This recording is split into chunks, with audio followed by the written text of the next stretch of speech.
Daf Pei Zayin Amud Aleph, right at the top of the Amud, the Mishnah of the 8th parak. Zok the Mishnah, Ha'yisha b'zaman she b'beis ba'ala, a woman when she's in her husband's house, so she's now has Nesua, and she's living in her husband with her husband. Shalchra la ba'ala, if the husband shechs a korban pesach for her, shalchra la via, and similarly her father shechs for her. Teichum shel ba'ala. She eats from her husband. A person to eat from the korban pesach and to be yotze with the korban pesach, ish l'fi ochot ha'choyz v'alaseh, has to be registered with the korban pesach. Now over here, her husband shechted for her and her father. So which one is she part of? Where is she registered? Now if she indicated her intention to begin with, then it's clear. But if she did not indicate her intention, so we say that she's deemed to be with her husband. We assume that it's a given that that's where she wants to be, and therefore she's registered with her husband's korban pesach. So therefore, Teichum shel ba'ala. Halcha regular rishona lasas b'veis avia. If she went the first yontif after the chassan, she spent it in her father's house, and which is the custom, which is the minig, that to spend it in the house of her parents. In such a case, shalchar la avia, shalchar la ba'ala, and they both shechted for her. Teich b'makom shib'aytze. She eats wherever she wants. So we'll see in the Gemara. The Gemara will discuss this. How does that work? That she can now determine after the fact. But whichever one she chooses, that's where she can eat. Yasam sheshachta la pitraps, and if there's a yas has two guardians, two or more guardians, and they shechted for him, yach b'makom shib'aytze.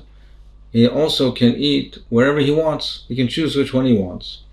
If there's a slave that belongs to two partners, he can't eat from either one of them.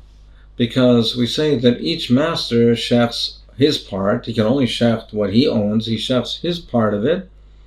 And then for his chelak of the eved, and not for the other partner. So there's an eved of two shutfim. We assume that each partner only wants to benefit his chelak. He doesn't want to give a benefit for the other partner. So therefore, each partner is only shechting the korban pesach for his part of the eved. So therefore, the eved doesn't have any korban pesach that's shechted completely for him. So he can't eat from either one of them. One who's a half a slave and half of a free man. He cannot eat from his master's korban pesach because, again, same type of concept. It's assumed that the Adon is shechting it only for himself and for what he owns, for his eved, and that he's not shechting it for the part, for the chatzi that he doesn't own, for the free man's portion, that he's not shechting it for the free man, and therefore the eved can't eat from the korban pesach at all. So the Mishnah said that after the first yontiv, if she goes the first yontiv rather, if she goes to her father's home, then we say that she can eat for whichever one she wants. So Shamamina yesh breira. Doesn't that teach us over here, isn't this assuming that there's breira, that she can determine after the fact, after the shlita, she can choose whichever one she wants, and we would say, therefore, well, that's the one, that's the korban that she was registered for at the time of shchita. Well, isn't that based on breira, that huver davar lemafreya, that that's what she wanted? Gemara says no. From the Gemara, my writes, what does it mean that she wants? B'shal shchita. She has to make the determination at the time of the shchita. We don't rely on breira. Meaning, it's difficult to say that it's going according to the man domer ein breira, because we have a rule, b'daraisa, we paskin ein breira. So really, we're not relying on breira. She has to make the determination at the time of the shchita. If she doesn't make the determination at the time of the shchita, then we say that the korban is not kosher. She's not nimna with the korban. So that's in that case. But Zok says that in the first case of the Mishnah, then if she did not make a determination, since she is beves ba'ala, it's assumed that she wants to be part, and she's going to be part of the ba'ala. So even in that case, in the Reish of the Mishnah, even if she didn't make a determination, it's still kosher, still valid, because there's an implicit registration in her husband's korban. We have a steer from the Brisa. It says in the Brisa, Isha regular Rishayna chels mishalaviha. The first Yom Tov after the chasana, she eats from her father. Mikan ve'ilach, from there on, roitza chels mishalaviha, roitza mishal bala. From then on, then if she wants from her husband, or if she wants from her husband, from her father rather. Now in our Mishnah, we paskin that in the first Yom Tov she can choose, and otherwise we say the first Yom Tov she can choose, but otherwise she's deemed to be part of her husband. Now here in the Brisa it says that the first regel it's dafka shalaviyah, and mikan ve'elech, then she can choose. Moran says like kasha kan v'redufa leila kan v'shein redufa leila. There's a chilek in with the nature of the woman. If she is not redufa leilach, our Mishnah is talking in that case where she doesn't constantly go to her parents' home. So therefore, after the first regel, she's deemed to be with her husband. That's where she's part of, and the Pesach is shechted for her. That's the assumption, automatically shechted for her. The first Yom Tov, after the Chasan, the first Yom Tov, then she's still attached to her parents' home. That's our Mishnah. The Brisa is talking in the case she's a redufa. She always goes back, she constantly goes back to her parents' home. She's eager to go back to her parents' home, and therefore, even after the first Yom Tov, therefore, it's not clear that she's part of the father, she's part of the husband's home, rather. So in the Isha Regel Rishayna, it is clear. Afterwards, since she's redufa, she constantly goes back to her parents. It's not clear whether she's part of her parents or part of her husband's home. Dirshu, we see this concept of being redufa. Dirshu, the pasuk in Shir Shirim says, also hayisi be'inav k'moitze shalom rav, k'moitze shalom rather. There it says, I became in his eyes like someone who was perfect.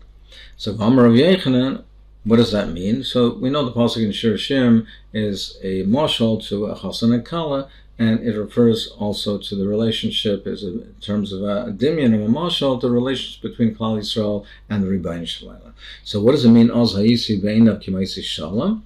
So Amar Rav Yechon kechala shenimsa shleima b'veis chameha, that in her father-in-law's home she was found to be perfect, and her father-in-law's home redufa leilach lahagin shivcha b'veis aviyah, and therefore she's eager to go and tell to her parents' home how much favor she's found in her in-laws' home. So we see this lotion of redufa, and this concept of redufa that she constantly goes back, and is eager to go back to her parents. Kerachsiv, like we see in this posuk, v'haya v'yamahu nu'um Hashem, tikre ishi v'loi tikre li'oeh bali, that you will call me, and then also love it, the relationship between Klal Yisrael and Rebbeinu will be so strong that you call me my husband and not my master. That we see that there'll be this strong relationship, and there'll be a stronger kesher with Klal Yisrael and the Rebbeinu Shalom, that to be called a ishi, to be called a husband. And Amar Rav Yechon said on that, what's the chilik? What do we mean by saying dafki ishi? Kechala b'veis chameha, it means like a bride in her father-in-law's home, v'lo kechala b'veis aviyah, that she's attached to her husband, she's connected and attached to her husband, like a kala b'veis chameha, who's part of her husband's home, her in-laws' home, and not going constantly back to her parents. So continue on to the Darshan Psukim and Shir Shirim. It says we have a little sister, V'shadayim Elah. Amar Rav Yechon says, Zu Elam. That's a reference to the province of Elam. Province of Elam, where Daniel lived in Shushan Abira, which was in the province of Elam. So it's a reference to Daniel. So the Elam shezachsa lilma v'lei zachsa l'lamet. They were zeicha to learn Torah but not to teach. Ezra was zeicha to teach Torah. Daniel didn't have the same schos as Ezra had in that regard. He says, I'm a wall, and Shadai are like towers. Amar of Yochanan, Ani Chayma Zutayra. That's a reference to Torah that protects, like a wall that protects. It protects the ones who learn it. And Shaddai and Migdolos and Shadaim are like Migdolos, Elo Talmid Chachamim. It's referring to the Talmid Chachamim. So just like the towers, so therefore they serve others. So here also it means that the Talmid Chachamim who nurture, just like Shadaim and Migdolos, who nurture others, they teach Torah to others. V'Rava Amar says a different Torah, Drosh Ani Chaim Azukenes Yisrael. This is referring to Klal Yisrael. Shadai Kimigdolos about the Knesiyos, about the Midrashos. It's referring to the Batek by the Midrashos, which nurture, which nourish. People come there and they're able to learn Torah over there, and it gives over to others. It is able to nourish them with Torah and Tefillah. Amar Zuta Bar Tuvia Marav Maidachsiv Asher Banenu Kinetiyim Megudolim Benureim. What does it mean, this pasuk, or the meaning of this pasuk in Tehillim? So it says, our sons are like Netiyim, like saplings. Our sons are like saplings nurtured from the youth. Our daughters are like corners. The corners, they're made, they're crafted in the form of the Beis Hamikdash. What does that mean? So what does corners mean? So firstly, what are our sons? The sons are like saplings, just like a young tree, a sapling, a young tree. Doesn't have the damage and is not weathered over the course of time and the elements. Here also, it's the Bachur Yisrael that are pure, that haven't been damaged with chet, our daughters like corners. What do I mean? So we'll see shortly that Zavias in this regard doesn't mean literally corners, it means something that is full. So it means that even though they're full of desire, they have a taiva and a desire for relationships, but they close themselves and they wait for their husbands and to have a bia of heter and not a bia znos. And it says, in pasuk elsewhere, it says, they'll be filled like a bowl, like the corners of the mizbeach, meaning they'll fill like a bowl that you fill up a bowl, they'll be full of desire, full of taiva, like a mizrach, that filled like a bowl that's like the corner of the mizbeach. So, and another pshat is, Taisa says, and this actually Rashi says it as well on the first explanation of Bnei Senu Kazaviyos, that Bnei Senu Kazaviyos, even though they have dam nida, and they're full of desire, they relate their nidus to their husbands, which they now have to refrain from having relationship. And then this shows how their mila, that in spite of the fact that they have this desire, they tell over the hilchos nida, they tell over the nidus that they have to their husbands. So it's molok is mizrach, like a bowl of the mizbeach, which is filled with dam. Or yibay seim mahacha. Our corners are full, and it provides from one harvest to another harvest. It provides the sustenance, the harvest that we need, the food that we need. So you see, it's again a lashon of our being full. That the corners, meaning that they're a lashon of being full. In this case as well, full of desire. So the pasuk that we started off with says that they were daughters are kzavias mechutavas tavnis heichal. What does that mean? Elo ve'elo means that the young men and the young the daughters. So it says elo ve'elo mala makosav kilo nivne heichal biyameim. They have this virtue, they have this mila, that they're loitonu tamachet, and they're oigim pischayim, etc. And therefore, it's like they're crafted, in the with the image of the Mizbeach, in the form of the Beis HaMikdash, rather. Why is that? Because since they have this Maila, it's as if the Beis HaMikdash was built in their days. So we said before that Klal Yisrael is the mashal is Klal Yisrael is like a mashal to a woman who's married to her husband, in this case Klal Yisrael, to the Rebbeinu Shel Olam. So now the Gemara is going to have a lengthy discussion of a discussion with Hoshea HaNavi and how that relationship and how it was portrayed. It says the word of Shem was Hoshea Navi. He was Nisnava during these 4 kings. So first the Gemara says a little bit of background. And 4 Nevi'im, they were Nisnava in the same era, in the same time frame. Hoshea was the greatest of them.